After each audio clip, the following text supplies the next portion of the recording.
Hello, everybody. My name is Christian. I'm the host of the Disruptive Chef Entrepreneur Show. And I know I say this at every episode, but today's guest is absolutely amazing. As we started learning about him and kind of diving deeper in what he does, we said we need to bring him on because everybody in the hospitality industry needs one of him. And you guys are going to meet him right after this.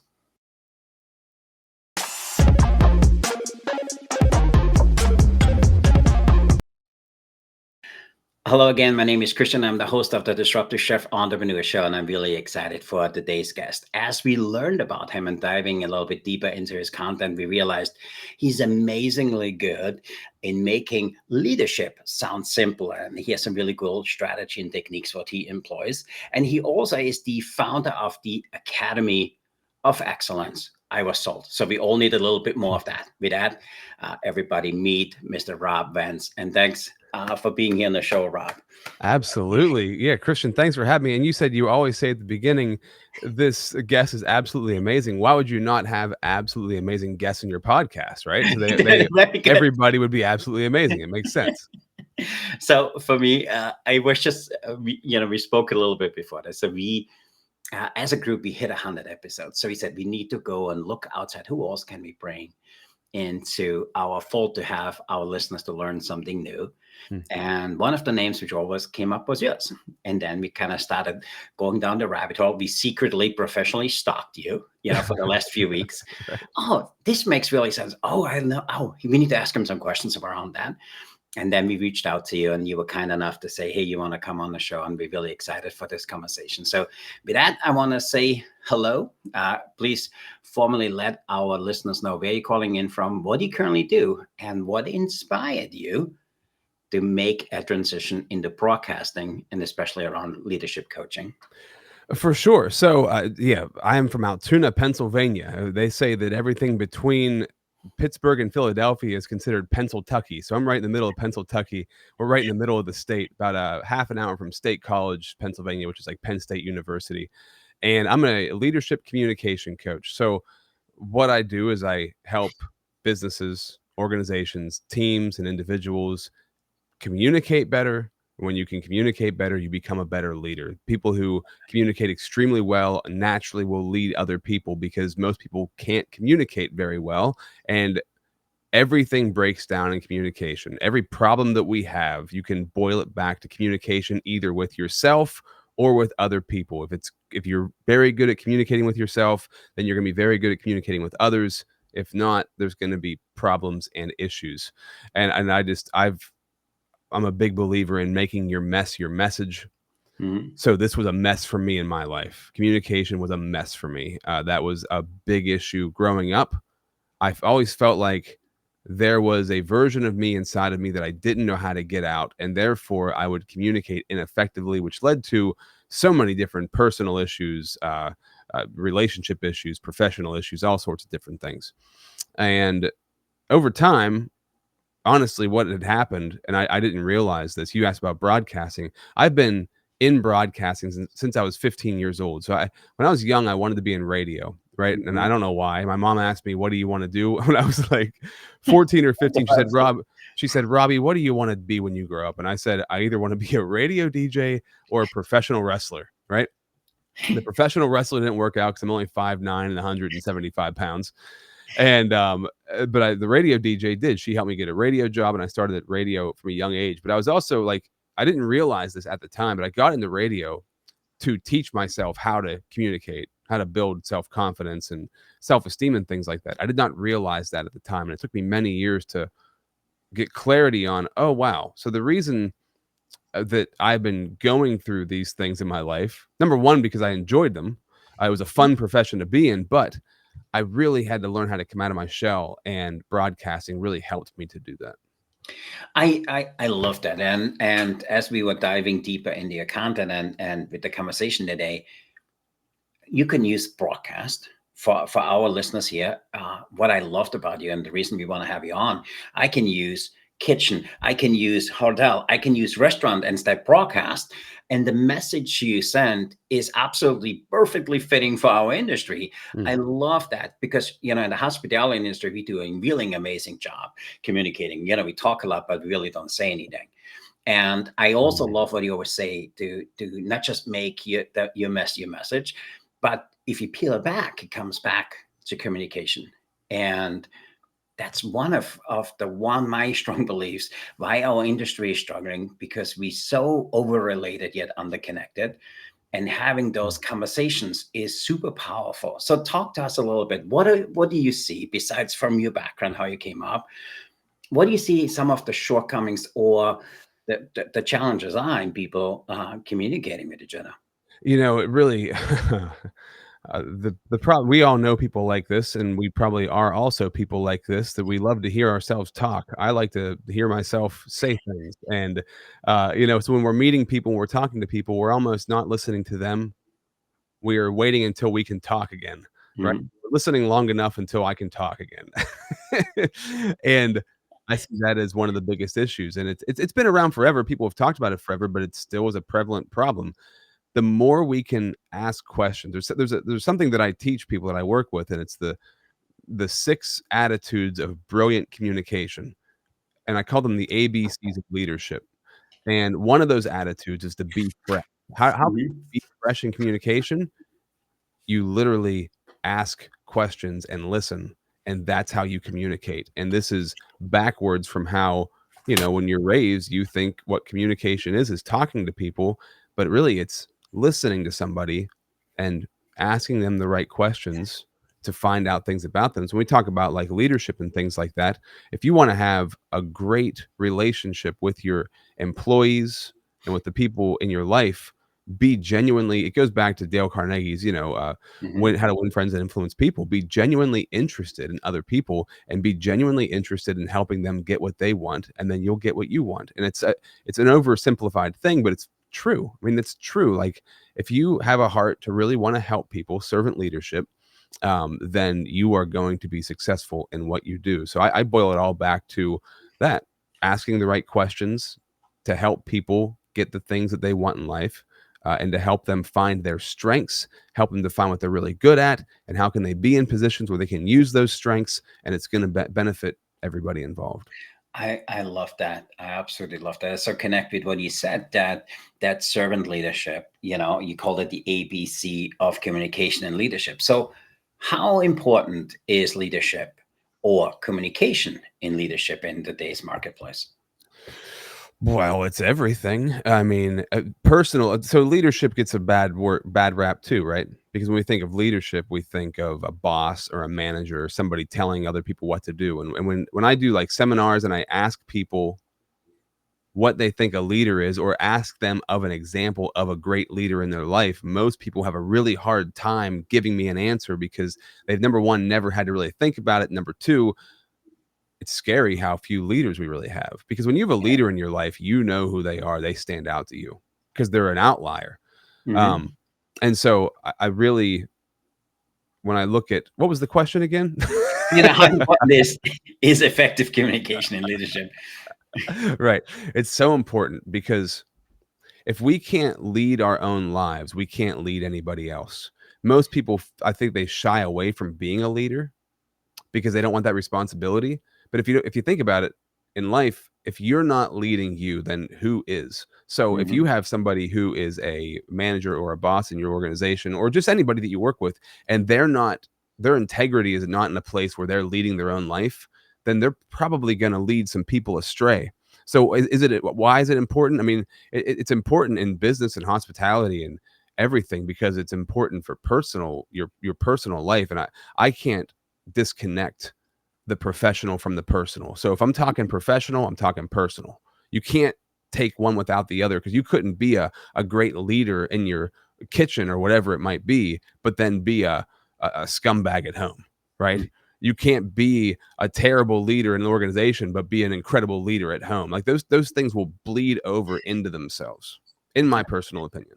No, you're spot on. I absolutely love that. And while I was talking, I was waiting for me to speak. No, as you were saying, I was like, oh, I know two of this. Oh, I know. No, I think I know five of them. Yeah. And at the end of the day, it falls on you. I also love what you talked about, the self leadership. And I'm a big fan of John Maxwell. And he always has that saying, everything rises and falls around leadership. Yeah. I think I want to take it a step further. I think everything rises and falls around self-leadership. I love what you said, because if I can lead myself to get up in the morning, if, to go out there and make an impact, if I can get myself to make that extra phone call, to make that one action, nothing else means anything. So can you talk to us a little bit more maybe about that differentiation of overall leadership and Yeah. self-leadership? Well, I just here's what I was going to say, Christian, because I think this is really it, right? So whenever I was younger, I did not have high self-esteem. I did not have high self-worth. I did not have self-confidence. And what I found was, why didn't I have these things? It's because I had promises that I had made to myself, and I always would break those promises. Mm. If we have a friend who constantly lies to us, breaks promises to us, over and over and over again, are we going to keep that person as a friend? Mm. Probably, we're probably not going to have a good relationship with them. So why do we think it's going to be different with us? If I'm breaking my own promises to me, then I'm not going to have a good relationship with me. If I don't have a good relationship with me, then I can't have a good relationship with anybody. It's impossible. And so it's such a crucial piece of the puzzle for just your self-esteem. That's what integrity is. Integrity Mhm. is keeping the promises you make to yourself. So if we do that, if we keep the promises we make to ourselves, then we are going to go into an organization and we are going to keep the promises we make to other people. And we're also going to hold other people accountable for the promises that they make. But the key there is, when you're a great leader, you are empowering other people to make their own decisions and then keep the promises to their own decisions. Because if I, as a manager, give somebody a task to do, but they don't buy in on the task, they're not going to have any interest in whether it happens or not.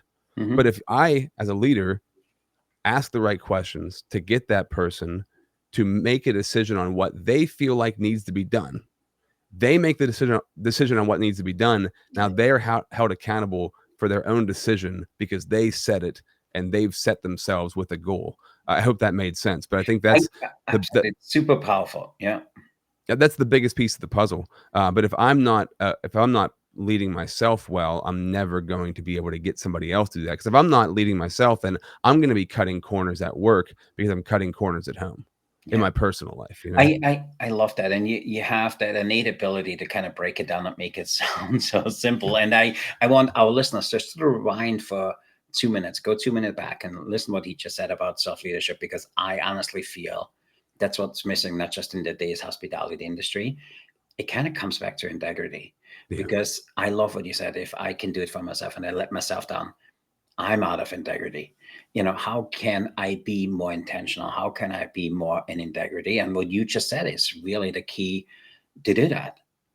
Yeah, and it's something that thanks, first of all. And Mm. I'm not perfect at it by any means, but I have people in my life who are really I have mentors in my life that I really look up to, and coaches that uh they hold you to a standard, right? So you need people in your life that hold you accountable, and you need to put yourself around people that make you uncomfortable in a good way, right?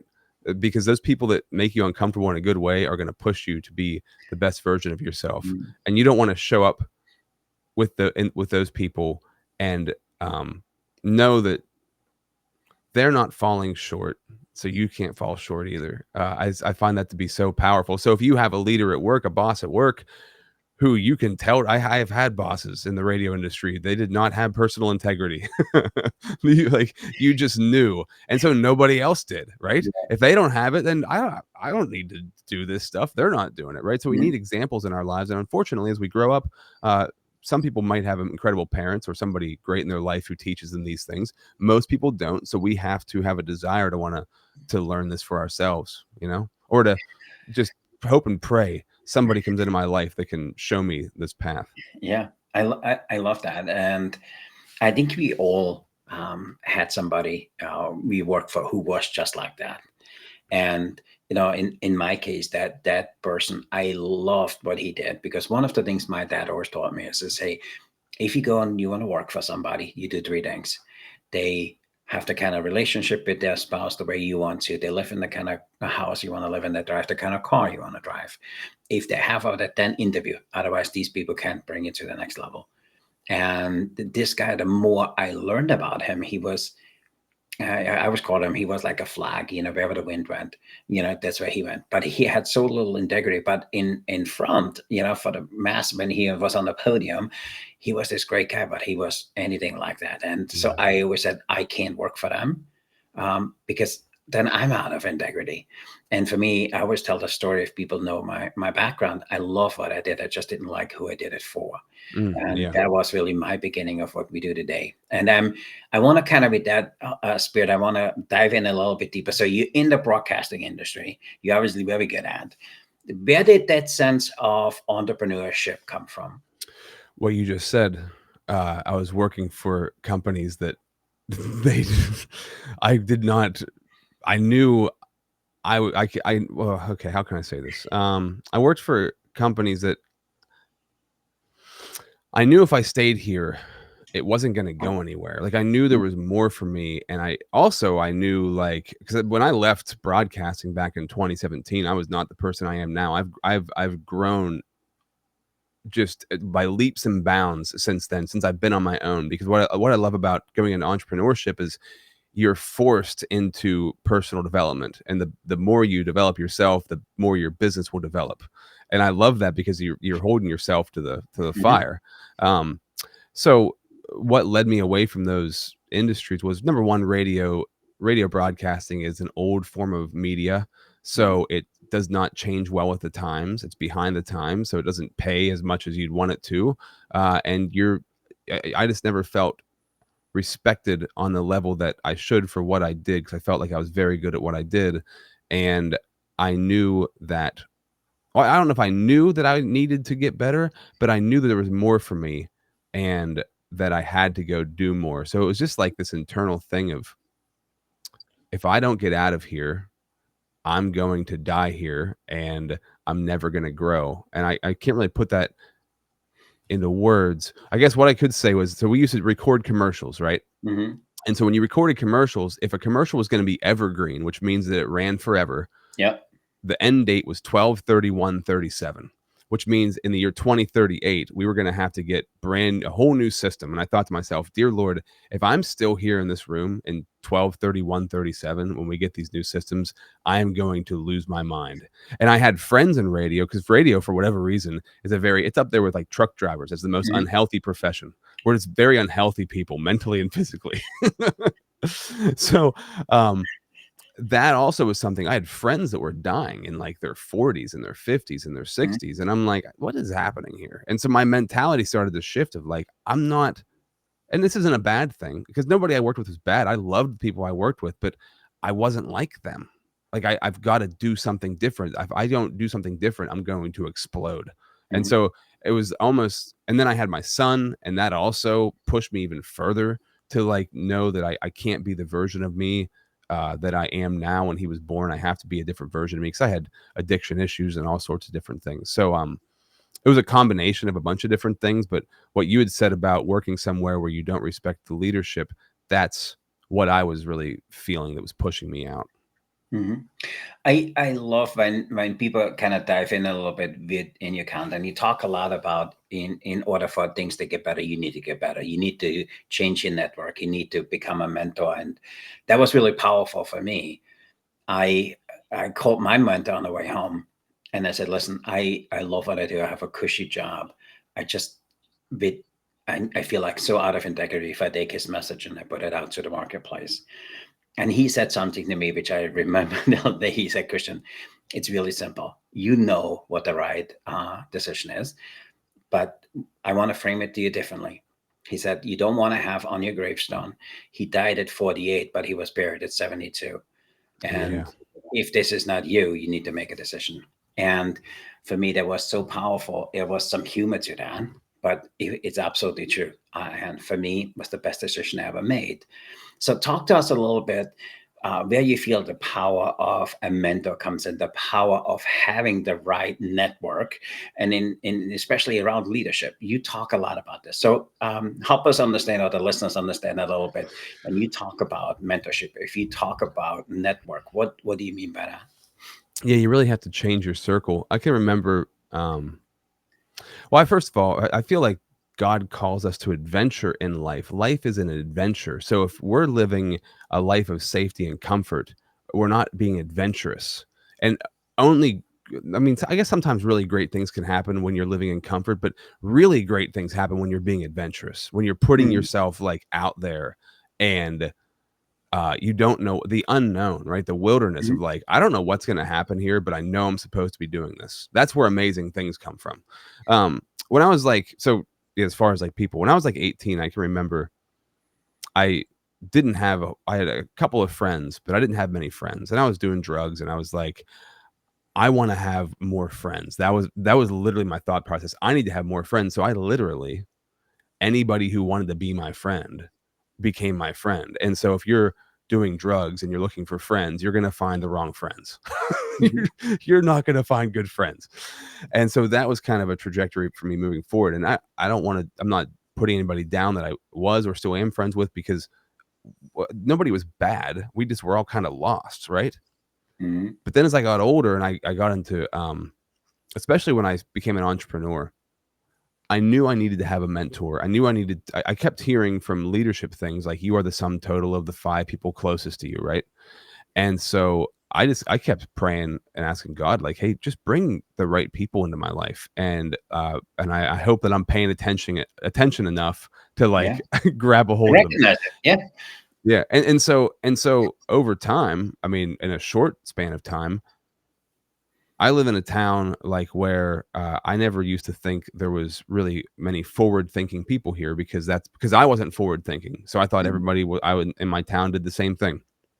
As I started to shift my mindset, people started to show up to match my mindset. And I was like, wow, there are people here who are doing amazing things. There's people here who are just amazing people. Not that like they're making $1 million a year. I mean, some people are, but like just people who are good people who have a good Mhm. way of living their life.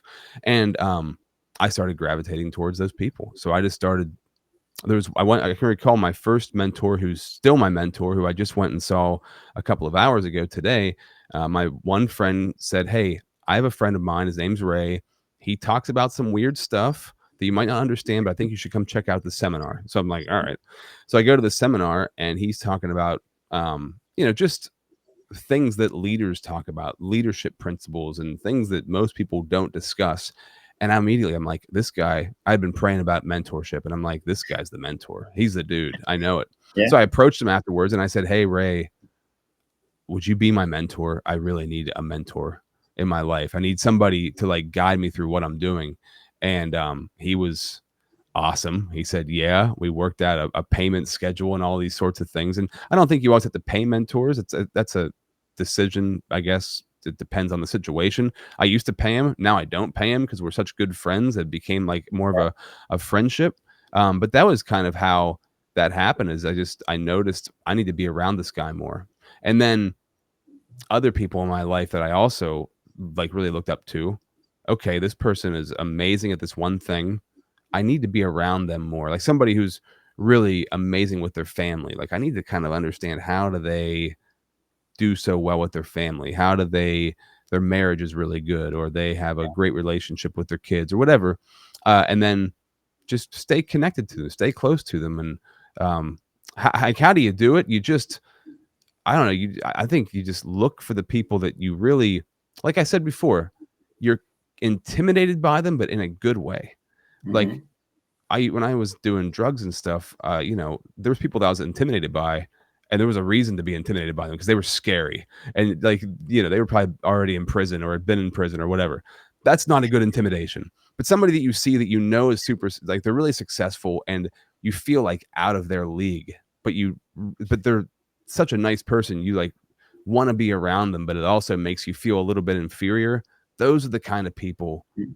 How do you get closer to them? Sit down, have a cup of coffee with them, ask them questions, tell them where you're at, and be vulnerable, right? Be vulnerable Yeah. with where you're at, and ask them like, what did you do? How did you do this? Because people, especially people who are great leaders, they love to help. They love to give back, they love to help, and they'll pour their time into people that they see potential in. So if Mhm. there's that great saying, the when the student is ready, the teacher will appear, right? So when you are prepared, the right teacher will come into your life. And I've had that happen multiple times, and it's been amazing when it does happen. So I think I answered your question. Yeah, no, I love that. And my story was very similar. I going to the same church for over 20 years, and I was like, I need a mentor, I need a mentor, I need a mentor. I look across, I was like, oh my God, he is an international CEO of a $160 billion company. Wow. He's at my church for, I think I gotta ask him. So nervous, like you. I asked him, you know what he said to me? I was wondering how long it's gonna take you. Get the heck out of here. And That's amazing. yeah, it was like, mind blown. And then we start the very first meeting we had. I says, hey, you let me know the price. Because he looks at things differently, because at a certain level, I think he started to look at things differently. And my very first conversation, he said, what is an amount which hurts? I gave him the amount. He says, that's the amount. And because he says, if you don't pay attention. Yeah. And it's so true. And same here. At this point, I don't pay him. And when I call him and when we meet, there's two things he always tells me. He says, you know what the great thing is? You come prepared.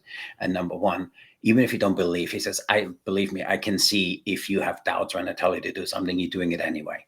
And I was like, why wouldn't I? I mean, look, you are, I want to be at that.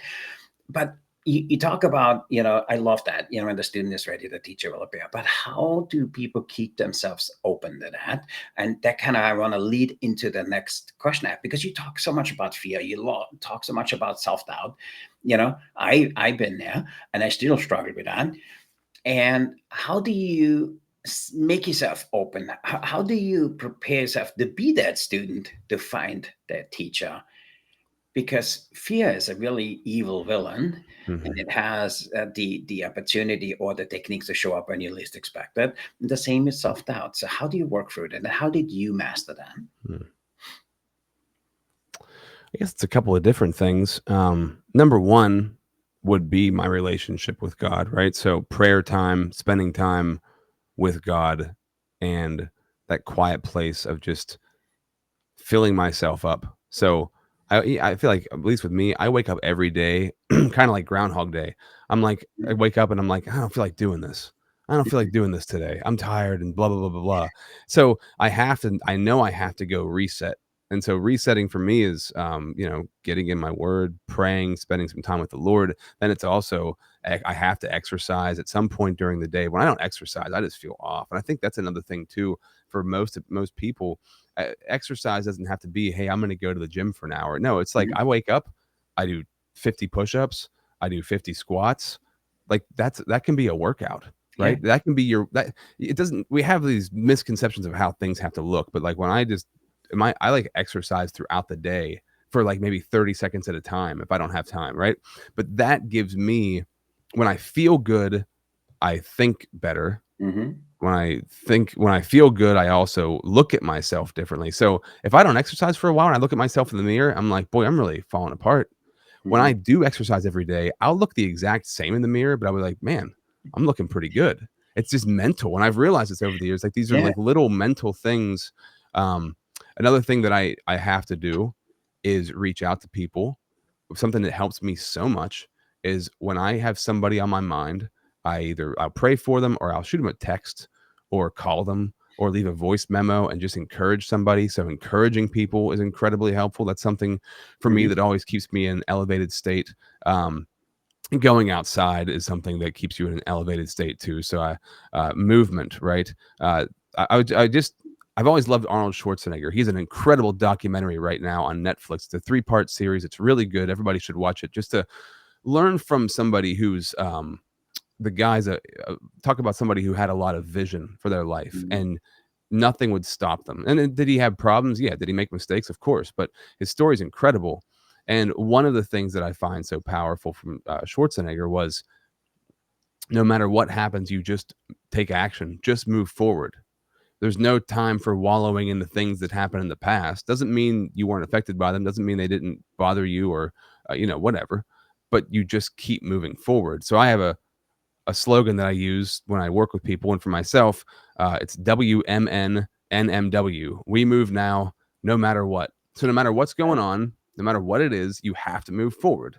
If I stop, because my son, it was funny. Um, we were talking about like people changing, and he's like, I don't like when people change or whatever.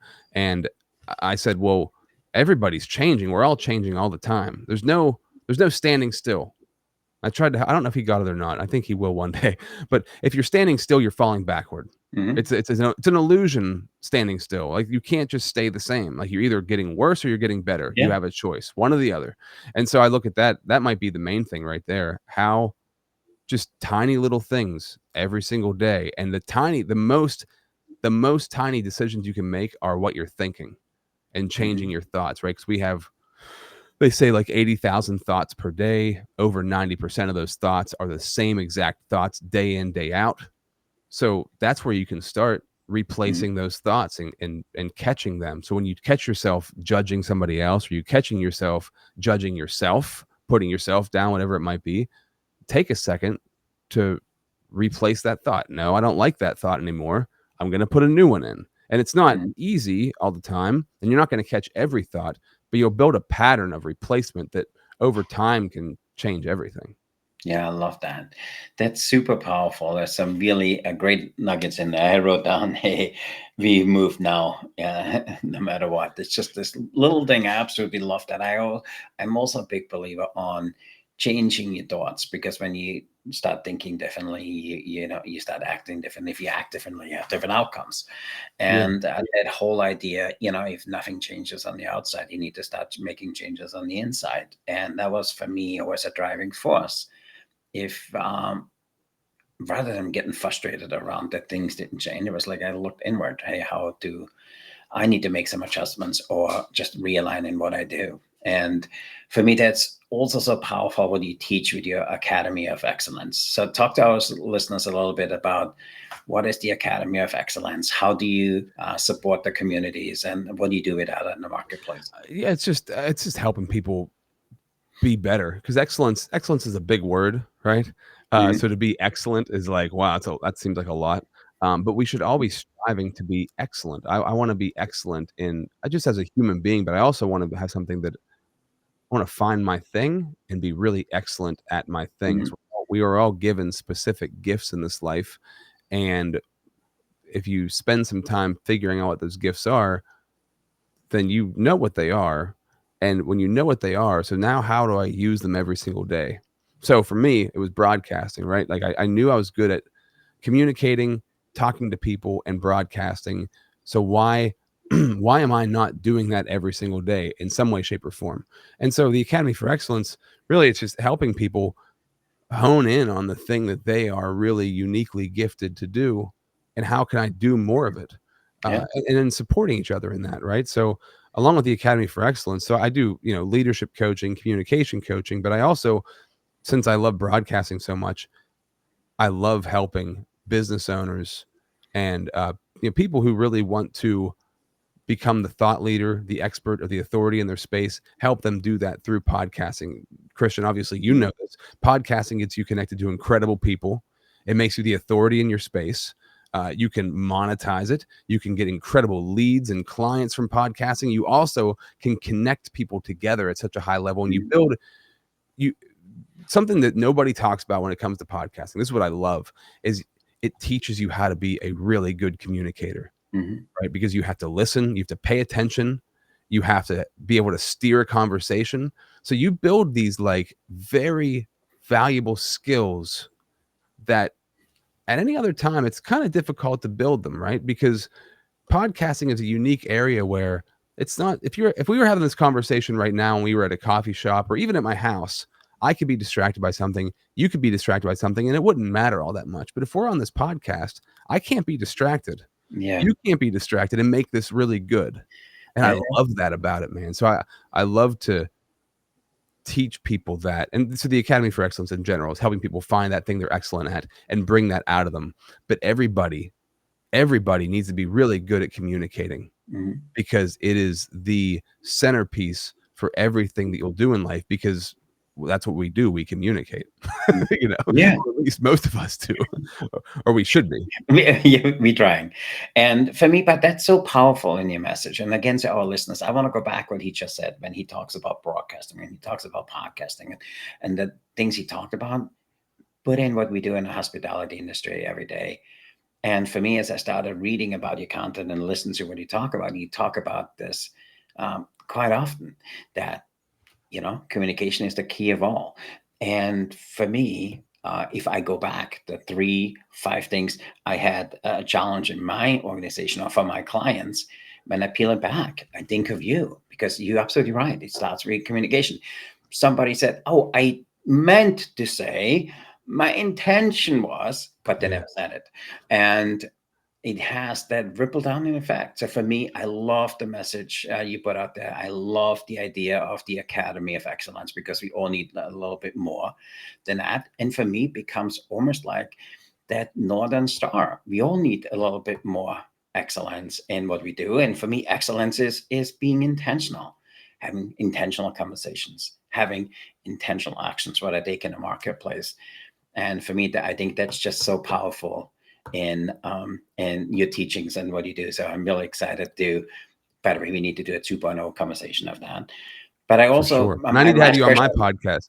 I want to get you on my I love podcast that. too. Yeah, I can talk to you forever because I think it's so relevant and it's so important in our industry now more than ever because of what COVID did to the industry. And I think people Yeah. kind of were lost. And, we talked about it earlier. I think people are so overrelated yet underconnected. And when I go in restaurants and I don't see people talk, they're all on the phone and just don't have a way to connect anymore. So for me, that's just really so powerful Well, in and the Christian, you message. know this, like when you show up for people, man, people act different, right? When you show Mm, up for people and you're like really there, they people change, they transform because people aren't used to somebody being so intentional with them. And I always think of Jesus, right? I mean, if you go back to the Gospels, he asks over 300 questions in the Gospels. Like he's the truth that I mean, he's the ultimate servant leader, but he would ask people questions to make them think so they could mm, create the answer. He didn't tell people what to do. He'd ask them a question so they had to think of an answer that would lead them to what they were supposed to do. And I mean, I'd say he had a pretty big impact. I'd say it worked pretty well. So, yeah. and So I think it's a that's few a thousand beautiful years and part of it. people still quoting him. So Yeah, right. Exactly. Yeah. Yeah. Um, so, Rob, we have these questions we ask everybody when we wrap up our conversation is, so what is Rob working on his business for the next 6 months?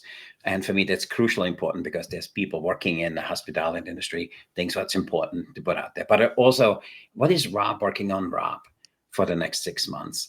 And that's where the disrupting comes in because I know you will share 1 or 2 things, which is going to be super powerful for our listeners and they can implement tomorrow to see changes, the day after. So talk to us a little bit about that.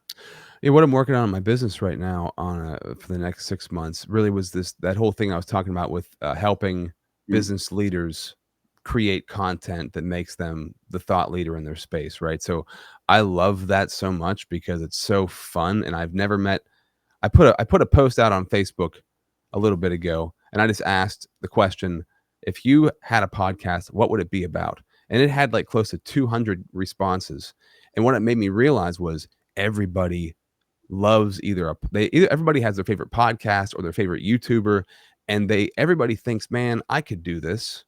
yeah. I could talk about something. Everybody thinks that. I've never met anybody who's like, well, I don't know what I would do, or they have a passion for it, right? So I love helping people find that in themselves. That's exciting to me. So that's something I'm working on right now is like helping people find that thing that is their thing that they can bring to the world.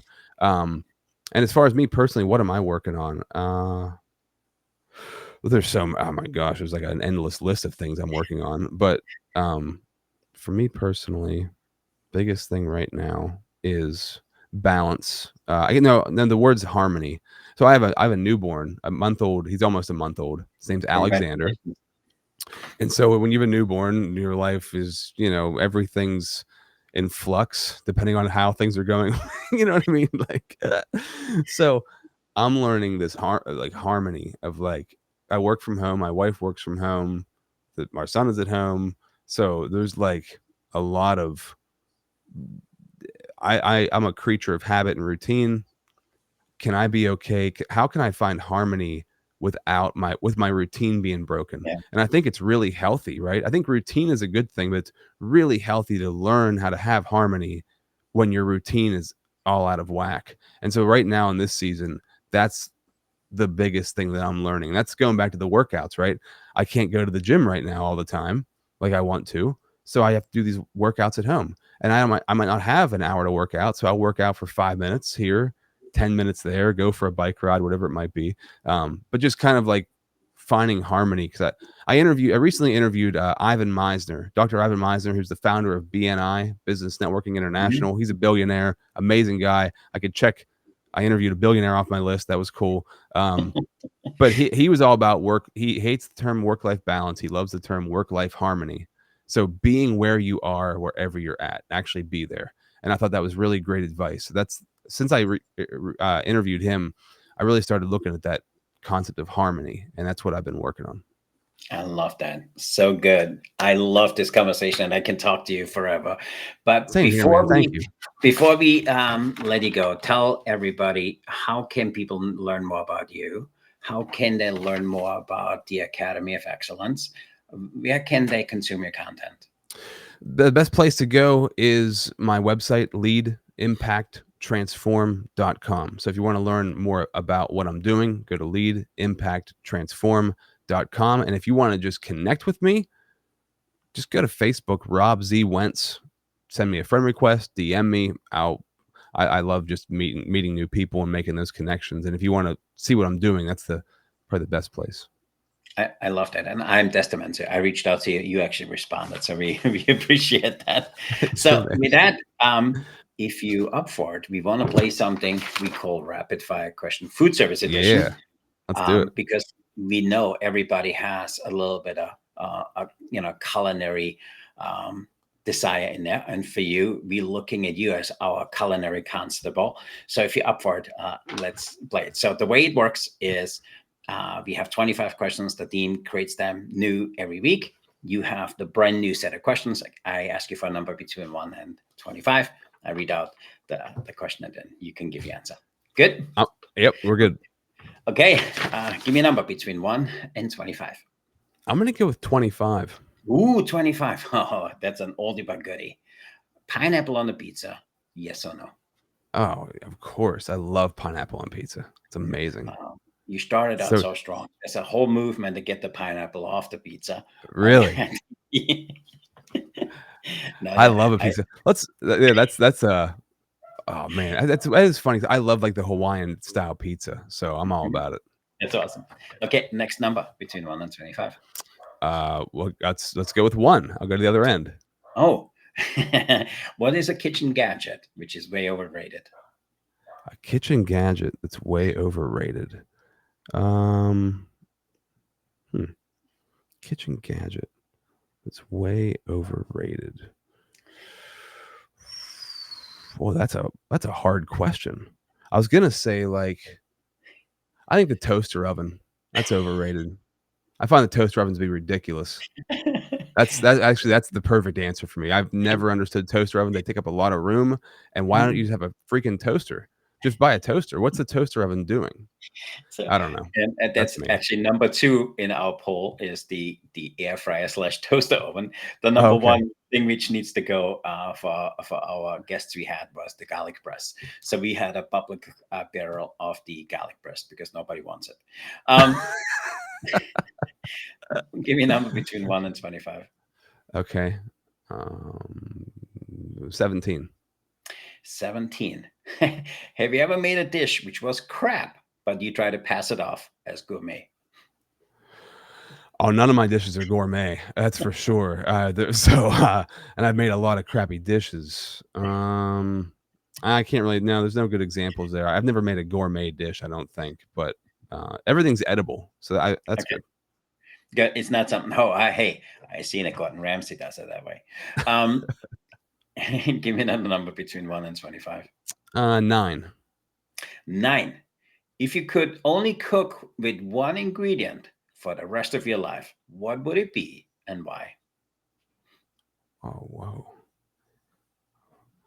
Boy, that's a hard question. If I only cook with one ingredient for the rest of my life.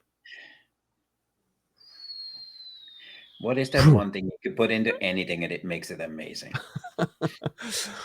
This is gonna be such a dumb answer, I think, but I'm just gonna say eggs. I cook anything with eggs. Like if I, 'cause I, mixing eggs with certain things just makes them so good. Or just cooking eggs, it's like the easiest thing to cook. So I feel like if I had to pick one ingredient that I would put in anything, I don't know, but is that an ingredient? Is Yeah, that it even would an count. I ingredient? think it's good. All right. I disagree. It's not easy with eggs because I went to a breakfast place the other day. That person didn't have that same sentiment because what he did to the egg was just was what fought over things like that. Okay, What um, did he do to it? What happened to it? I asked for a scrambled egg, and I'm not sure what it was. It was a mix between, something maybe the dog played with it or a wannabe omelet. There was nothing scrambled about it, and it might have been overcooked a little bit. So, but there's no food as good as the one which is made for you, so I didn't complain. Okay, Hmm. give me a number between 1 and 25. 2. 2. If you would have a superpower in the kitchen, what would it be and why? Oh, geez. Yeah, the superpower would be decisiveness. My hardest thing is just deciding what am I gonna eat, right? And the planning. The planning and decisiveness, that's number 1 easily on the list. Yeah, love Guess that. Okay, that's my kryptonite. awesome. Last question. Give me a number between 1 and 25. 21. Ooh, if your personality would be a kitchen gadget, what would it be and why? My personality was a kitchen gadget. My personality would be, oh, but I guess a microwave, you know? It's like I could be one size fits all. I can kind of blend into many different situations. I feel like I can heat a room up if I need to. I feel like I'm a little bit radioactive, so we'll go with that. We'll go with microwave. That was awesome. And then complete rapid fire question for service edition. So thanks for playing. That Cool. was awesome. Yeah, I love that. That's fun. So, last question. What would be a final piece of advice you would give to somebody who is asking you how to do what you do? Um, the best thing to do when you're trying to do what I'm doing is to there's a really good book called Deep Work. Deep work is really where you just sit with yourself and you do deep work on yourself. So it could be deep work on a project that you're working on, or it could just be deep work on you. But we need to do deep work on ourselves. Mhm. And also let God do the deep work. So first, I would say you have to have some sort of relationship with the divine, with the Lord. I don't know how people can get through life without it because life's so much better with it. Mhm. And with that, doing that deep work of spending time with yourself, really working on you and letting God work on your heart because that's what we need the most. And you're never gonna if you're gonna be a coach, you're never gonna be a great coach if you aren't able to do that with yourself. So I'll say another thing too, that you should always have a mentor. You should always be a mentor to somebody, and you should have like-minded people around you that hold your feet to the fire. Love that. That's super awesome advice. So with that, Rob, I want to say thanks for being here. Thanks for giving so freely of the gift of your time. This was amazing. We need to do 2.0, and I hope our listeners will just not just walk but run to check out your content and sign up for anything you do. Get a little bit deeper with what Rob does. It's absolutely amazing, and I really appreciate you sharing so freely and give so freely of the gift of your time, Rob. I really appreciate you. Absolutely, Christian. Thank you so much. I love what you're doing. Great platform, man, and just really good getting to know you. So I look Yeah. forward to having you on my podcast next. It'll be I'm awesome. looking forward to that. And to our listeners, for additional content, behind the scenes glimpses, and some additional information, just sign up for the Disruptive Chef Club, which is our private community. Gives you all the greatest stuff, and you have a front row seat of all of the great things we do. And then also check out our website and follow us on social media.